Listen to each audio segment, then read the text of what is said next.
Hello and welcome to today's video on TinkerCAD. Today we're going to be talking about how to get started with TinkerCAD and how some of the basic functions work. When you first make an account and log in, you're probably going to come to a screen that looks like this. This is kind of a basic tutorial of how to get you started. You can run through these first thing, or you can always get back to them after you're up and running if you like, but they're pretty simple. They give you a description of what to do on the left. You do that thing. Hit next, and if you did it correctly, it will give you stars. So that's good to go. Alright, so to get into things, we're going to go ahead and click the TinkerCAD button up here at the top left. And that's going to take us back out into the main TinkerCAD site. Alright, so from here, on the left side, we've got some things. We've got 3D design, so we'll be working today. You also have circuits, so you can do electrical design. Code blocks, you can do block code. You may already be doing that in your class. And if you click on lessons, it takes you back to those lessons that we just looked at. Today we're going to be staying in 3D design. And when you're here, you can go ahead and click create new design. And it's going to bring you up to a screen that looks like this. There's a few things going on here. We're going to go through all of them. The main thing you see here in the middle of the screen is the work plane. It's highlighted in blue. It says work plane. You'll also see a view cube, so that's going to let you click and move around, and you can actually click it and drag it as well. Do a left click and drag and pan around that way. We've got some controls up here that are very useful. We'll go over in a minute. And on the right side we have basic shapes, and those will be what we actually use to build blocks. Now, let's talk about the workspace first. First thing is, if you look down here at the bottom, it says edit grid and snap grid. You'll notice it's in millimeters. I don't really use millimeters that often. I'm more of an inches guy, and you probably are too. So we're going to click on edit grid and change our units to inches. You see the default is this size, and that's fine. We'll click update grid. Now everything will be in inches, and you'll see the snap grid is also in inches. We'll talk about that in a second. Now, when you're building shapes, it's pretty much like any video game you've ever played in the way you move around and all that stuff. But we're going to build things from blocks and spheres and all kinds of stuff. So first thing we're going to do is grab this red box. We're going to click it and drag it and drop it in. All right.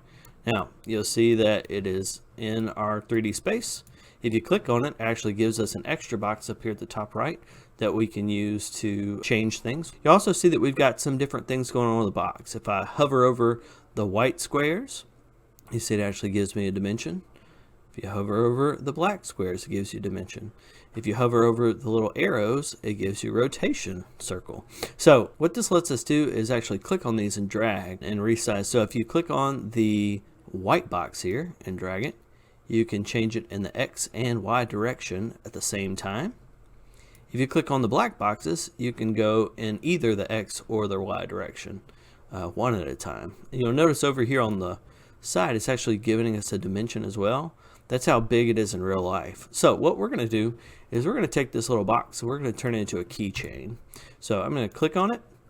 I'm going to hover over this white box, click it, and then I'm going to click on this dimension here. Now for a keychain, we're going to make it about 3 inches long. So I'm just going to type in a 3 and hit enter.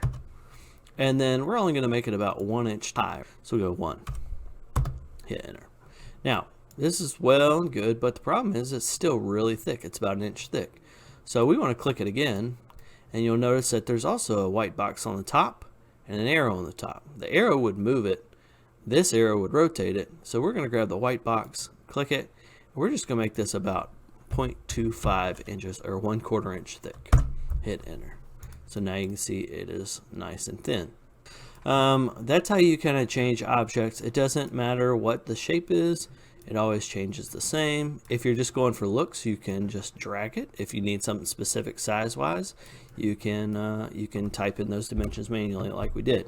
If you've got a shape and you're like, oh, I didn't mean to put that in there, all you have to do is click on it. You can either hit the delete or the backspace key on your keyboard, or if you select it, you can come up here and hit the delete key up here. If you deleted something or you messed something up and you didn't want to do that, you can come up here and hit the undo button and it'll come back just the way it was before, and redo button to do that.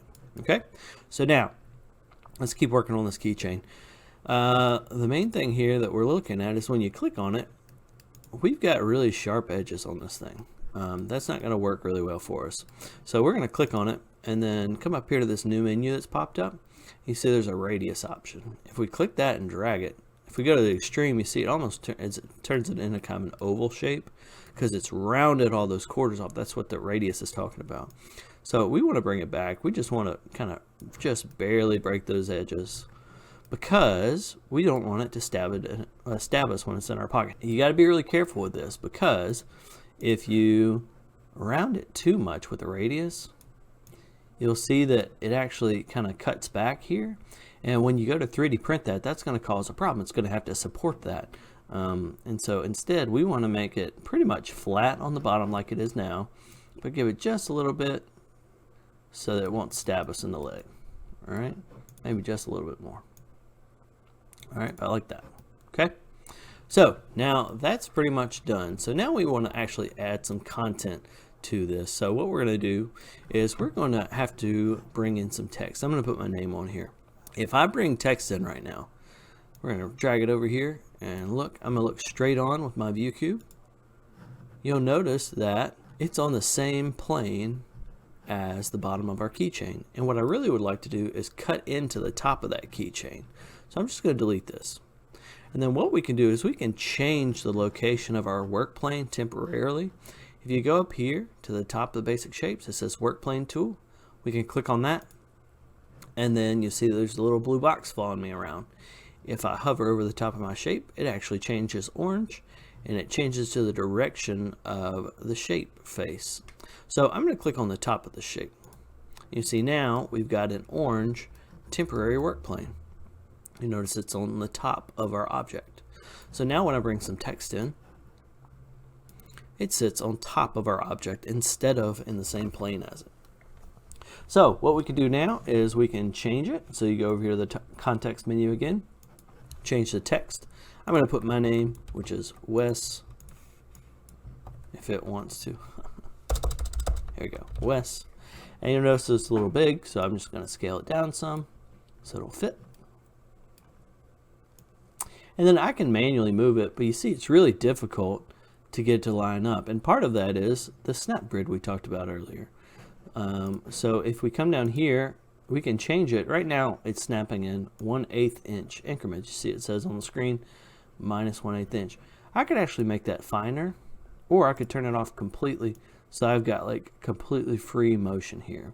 But the problem is I'm never going to get that perfect. So I can select all these by clicking and dragging across them. I can come up here to the align tool, click on it, and then you'll see I've got these little boxes that pop up. So if I click on this one, it's going to center it. And I click on this one, it's going to center it. So now that's nice and centered, and it's going to be good for my keychain. So I'm going to deselect the alignment tool by clicking it again. And now you'll see that it's nice and centered on there. Okay. So I'm going to get back to my regular work plane by clicking on the work plane tool and clicking anywhere out here. And now I've got another problem, and that's that my text is sticking up so high it's not going to be a good keychain. So what we want to do is actually use this Wes on top to cut away from my keychain on the bottom. So the way we do that is we're going to select it. We're going to just grab this black arrow and drop it down just a hair. Okay, not very much at all. And then what we could do is we can merge this together and turn it into one unit. Issue is at the moment, if I merge this right now, it's just going to turn into one solid block. It's going to look the same as it looks right now. So I'm going to hit undo and then just select the text there. And on our context menu, you see we got solid and we've got whole. So solid is just what it sounds like. It's a solid object. A whole will actually cut away from a solid that's already existing there. So you see I clicked on whole and it's turned into kind of this translucent gray. So now when I select them both and I hit the group button again, it actually cut my name out of that keychain. All right. Notice I didn't go all the way through because I wanted it to just be what we call an emboss rather than all the way through, but it cut it out. The last thing you gotta have to have a keychain is you gotta have a hole for your keys to hang off of. So we could grab this cylinder and bring it in turn it into a hole, resize it, all that good stuff. What we're going to do instead is you'll notice that there's a cylinder that's already got the gray stripes. So we're just going to grab that one. We still have to resize it, so I'm going to click on this corner and drag it in. You notice that I can squish it and make it a weird size though. So I'm going to hold down the Shift key on my keyboard, and that's going to make it scale together so it's always a perfect circle. I'm going to bring this down and make this hole about 1/4 of an inch, 0.25. And then we're just going to move it right here, kind of on this corner. And then just like we did with the text, if we come in here and select it all and hit the group button, it's going to punch a hole right there for us. Okay, there's a lot of different basic shapes here, so if you wanted to add a shape to it, we could move our work plane, and then I could like put something like a star on here, resize it, and I could put that in and merge it in and all that stuff. I'm not really interested in doing that. I just want to make this keychain like this. But there are lots of options, and that's just in the basic shapes. You can also come in here and you can pick all kinds of different things. There's little creatures that you can pick from and modify, things like that. There's just tons and tons of different stuff, but hang out in the basic shapes most of the time. There's also the scribble tool. So if you use the scribble tool, you can come over here and click, and then you can draw in a shape. So if we want to draw in a smiley face, use a little sideways, need to erase part of it. All right, and then we hit done. Now we've got a smiley face in 3D, so that's pretty useful there. And a few other things, like I said, we've got those copy and paste and delete controls, do and undo. You also have this home button. So if like we were way out here and we had lost our piece, we could hit the home button and it's going to bring us right back. You'll notice I'm also moving around like this. What I'm doing is I'm using the scroll wheel on my mouse. I'm just clicking it down like it's a button, and it lets me kind of move this up and down, left and right without actually rotating. If you right click and drag on the screen, it'll let you rotate like that without using the view cube. And then of course left click and drag to move things like that. Okay. Now the last thing we got to do is we actually have to get this named, because at the moment it's got kind of a funny name. If you look up here at the top, it says Brilliant Blur Bomble. Okay, yours won't say that. It'll have some other completely different crazy name. We want to go ahead and name this so we can keep up with it, especially in your classroom. You don't want to get your file mixed up with your fellow students. So we're going to just click right there to change the name. In this case, I'm going to call it Wes-Keychain. That's going to help me and the instructor keep up with whose file is who. So then the last thing we have to do is we've got to export this out as an STL. So when you 3D print, there's a few different file types. Most common one that we use is a .stl. It's not the last step to get it to the printer, but it's pretty close. So we're going to click Export, and then we're going to pick STL, and then it's going to download wherever we tell it. So I'm going to just put it in my Downloads folder here. So from there, we can load it into whatever our slicer is. In this case, for you guys, it may be Affinia Studio. We can put the plus button, hit Add 3D Model, find our file. And then there you go, right there. We've got our file ready to 3D print.